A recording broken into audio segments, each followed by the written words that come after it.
bring in the voice of the Mets on WOR Radio, and that's Howie Rose. Howie, how you doing? Michael, Don, thank you. And, Michael, it really is all about you when you get right down to it, because your words were so kind, I figured I could not live up to them doing two sports anymore. So to placate you and to show my appreciation for your warm sentiments, I decided I'd better give one of them up. You know what? That makes me feel better. But now a lot of people have asked me on Twitter, you've got to ask Howie why. A lot of Islander fans are disappointed. 21 years doing that, so why? Well, I think it's as simple, and I know it's as simple as doing two sports full-time simply became unmanageable.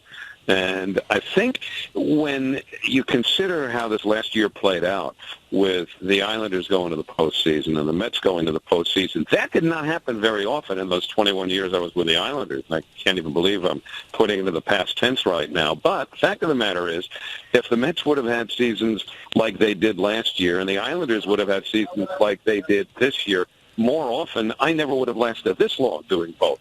So it simply was a matter of, and I know people say this all the time, and you go, there's another agenda there. It really does have to do with wanting to be around my wife more, spending some time in warm weather in the winter, and recharging the batteries for next baseball season. You know what? I don't know how you feel about it, Howie, because I know you love both sports, but there just seems to be something about hockey, right? I don't know whether it's because it's the fourth sport, you feel like you're in a position to defend it more. But I felt the passion when you called the games, and it wasn't an easy thing. I mean, you know, growing up a Ranger fan, doing Ranger games, and going to the Islander games, and same thing happened to me with the Devils going to the Rangers. It's such an easy transition because of the love of the sport. Do you find, as much as you love baseball, that hockey's passion just seems to be kind of different? Well, you touched on a very important point, because I think that there is, and I know there was for me, a feeling of separation from the pack by being a hockey fan as far back as junior high school, because most kids, quite frankly, weren't. So there were only a handful of us that could talk about, you know, whether the Goyette and Evan Marshall line was the right combination for the Rangers back in the mid-1960s. Most other kids were involved more in the mainstream, baseball, football, and basketball, than they were hockey. So for me, it was almost a badge of uniqueness, if you will, to be well-versed in a sport that most others weren't. But it does lend itself to a passion because of the pace of the game, the speed of the game, and the intensity of the game that nothing else does. And I'm really going to miss that. Although, again, I want to caution, you know, a couple of people have used this word retire. Yeah, that's a bad word to me. I'm not retiring from anything. I'm just stepping away from a full-time job, and I'm going to stay loose. I'll stay in shape. And if any team needs a pinch hitter here or there along the way, you know, I'll see if I got a knock or two in me. But I can't even bear the thought of claiming retirement from anything. Now, you know, all joking aside, jobs are precious, especially in New York, and you had two of them. And how difficult was it for you when you had to sit down and go, let's give away a job? Mike, it's such an important element to this whole thing. In fact, I just had lunch with a very close friend today who brought that up as well. And you just can't, unless you're involved in it, and you are, and you get it, appreciate how precious those jobs are, how much you go through in your formative years. And I guess we've all got similar stories, right, about turning the TV down and you know, doing our own play-by-play into a microphone. I mean, turning the sound down on the TV and doing the play-by-play into a microphone as a kid. And the dream, you know, the germ of that dream is so far-reaching and seemingly so almost impossible to conceive of at its outset.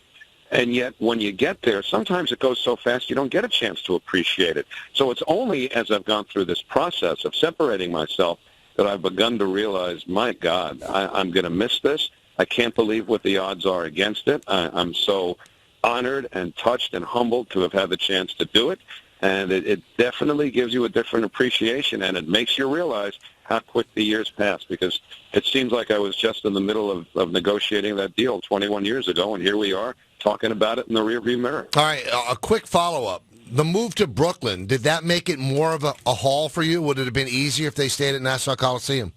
Well, I live closer to the Coliseum, so to that end, sure, but it had nothing whatsoever to do with the decision. Okay. For the exact reason, for the precise reason that you just brought up, because these jobs are so precious, so hard to get. You don't give up a dream job because it takes you a little longer to get to work. That would be silly.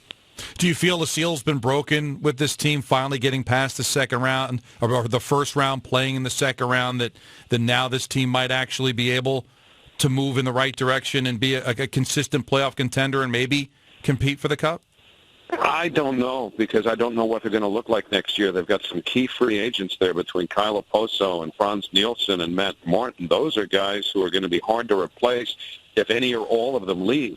And I hope they take the approach that it was great to win a playoff series, but at the end of the day, did they really accomplish anything? There's a lot of teams that win a playoff series in the National Hockey League.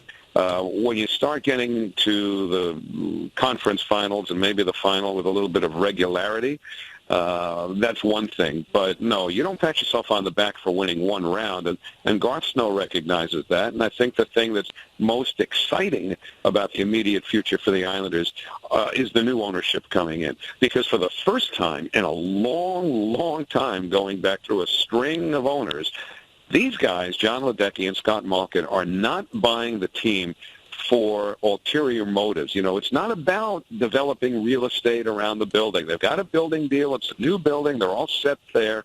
And now it's about two guys who want to own a hockey team and make it the very best they can be. They're going to be involved. They're going to be aggressive. They are going to be fabulous. And personally, I've met John Ledecky. I've not met Scott Malkin.